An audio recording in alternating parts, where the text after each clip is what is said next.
Brazil ফুটবলে আমি মনে করি যে সুসময় ফিরতে শুরু করছে। কার্লো আনচেলত্তি দায়িত্ব নেওয়ার পর থেকে ব্রাজিল যেভাবে নিজেদেরকে গুছায় নিছে লাস্ট ২টা ম্যাচ, আমরা কিন্তু সেটার প্রমাণ পাইছি যে কার্লো আনচেলত্তি এই টিমটাকে ২৬ বিশ্বকাপ জেতানোর জন্যই কিন্তু পরিচালনা করতেছে। আমরা লাস্ট সিজনে দেখছি আমাদের টপ ৩টা ডিফেন্ডার ইনজুরিতে পড়ে গেছিল। লাস্ট সিজনে তারা মাঠে নামতে পারে নাই। সবচেয়ে মজার ব্যাপার হচ্ছে এই যে ডিফেন্ডারের ইনজুরিতে থাকা অবস্থায়ও কার্লো আনচেলত্তি দায়িত্ব নিয়ে ডিফেন্স যেভাবে শক্তিশালী করছে, তরুণ এবং অভিজ্ঞতার বিশেলে যেভাবে আসলে খেললো, ২টা ম্যাচ ক্লিন শিট রাখলো, একটা উইন, একটা ড্র, রিয়েলি ফ্যান্টাস্টিক। এই মুহূর্তে আমাদের ব্রেমার ইনজুরি থেকে ব্যাক করছে, এদার মিলিতাও ব্যাক করছে, গ্যাব্রিয়েল মাগালাইজ ব্যাক করছে। তাহলে বুঝে নেওয়া ডিফেন্সটা কতটা শক্তিশালী।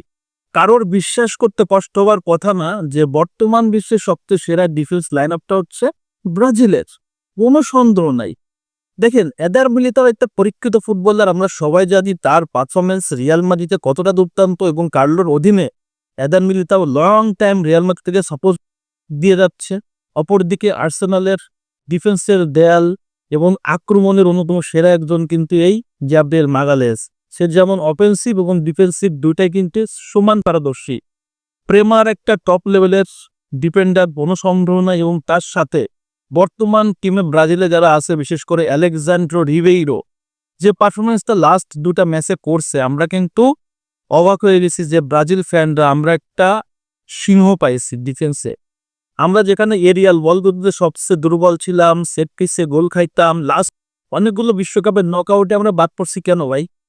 এই ডিফেন্স বর্বরের কারণে, ডিফেন্স নড়বড়ের কারণে কিন্তু আমরা লাস্ট প্রত্যেকটা বিশ্বকাপের নকআউট থেকে বিদায় হয়েছি।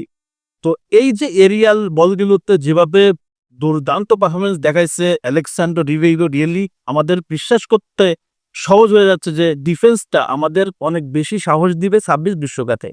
তার সাথে লুকাস বেরালদোর মতো তরুণ ফুটবলার এবং পিএসজির বর্তমান ক্যাপ্টেন মার্কিনিওস যে ফর্মে আছে, ক্যাপ্টেন অবস্থায় সে পিএসজিকে চ্যাম্পিয়ন্স লিগই শুধু জিতায় নাই, সে ট্রেবল উইন করছে এবং অ্যাট দ্য সেম টাইম বর্তমান সে ফিফা ক্লাব বিশ্বকাপের এই এডিশনের ফাইনালে নিয়ে গেছে তার দলকে এবং সে সামনে থেকে নেতৃত্ব দিচ্ছে। সো ডিফেন্স লাইন আপ যে কতটা চমৎকার, কতটা শক্তিশালী কিন্তু আমরা দেখতেই পারতেছি। ব্রাজিলের বর্তমান সেন্টার ব্যাকে একের পর এক পারফরমার, তার সাথে থিয়াগো সিলভা শেষ বয়সে এসে যে পারফরমেন্স করতেছে, আমি চাই না যে দলে আসুক, তারপরেও কার্লো আনচেলত্তি হয়তোবা সুযোগ দিলেও দিতে পারে। তার অভিজ্ঞতা ম্যাচে থাকলে তার এক্সপিরিয়েন্স দলকে আরো নেক্সট লেভেলে নিতে পারে। সো ফ্যান্টাস্টিক একটা ডিফেন্স কার্লো কিন্তু তৈরি করে ফেলছে এবং এই ক্লাব বিশ্বকাপটা কার্লোকে আরো সহজ করে দিছে ব্রাজিলের দলটা গঠন করার জন্য। আমি মনে করি যে কার্লোকে অবভিয়াসলি আরো সতর্ক হয়ে দল গঠন করতে হবে এবং সে সতর্ক অনেক বেশি। সে অনেক বেশি পরিমাণ কৌশলী, অনেক বেশি লেভেলের ম্যানেজার।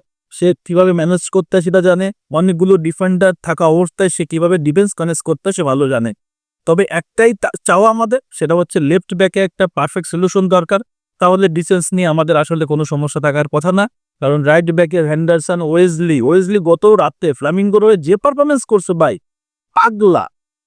আপনি যদি তার খেলার পুরো পাগলা, একটা অ্যাসিস্ট করছে এবং লাস্ট কলম্বিয়ার সাথে যে ম্যাচটা আপনারা দেখছিলেন যে কি অ্যাটাক, আমরা গতকালকে ওয়েজলির সেম অ্যাটাকটা দেখছি। ওয়েজলিকে তো এমনিতে রোমা কেনা নাই পাগলা খেলার জন্য। সো আমরা বিশ্বাস করি ভাই ব্রাজিলের ডিফেন্স এই মুহূর্তে শক্তিশালী এবং এই ডিফেন্স নিয়ে ২৬ বিশ্বকাপ আমরা জিতবো ইনশাআল্লাহ।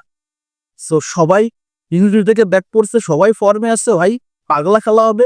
ব্রাজিলের নেক্সট 2টা ম্যাচ, এটা হচ্ছে বলিভিয়া এবং চিলির সাথে, 2টা ম্যাচে আমরা ফ্যান্টাস্টিক একটা স্কোয়াড দেখতে পাবো এবং সেখানে টপ ডিফেন্ডাররাই দলে ফিরবে। এখন কে ফিরবে সেটা তো বলা মুশকিল, সবই কার্লো ডিসাইড করবে। তবে যারাই আসুক না কেন, আমাদের কাছে মনে হয় যে বর্তমান টিমের ব্রাজিল দলের ডিফেন্ডাররা বিশ্বের সেরা এবং সবার সেরা। এটা আপনাকে বিশ্বাস করতে হবে এবং মানতে বাধ্য হতে হবে। এটা নিয়ে যদি আপনার কোনো ডিবেট থাকে অবশ্যই কমেন্টস করে জানিয়ে দিবেন। ধন্যবাদ সবাইকে, আল্লাহ হাফেজ।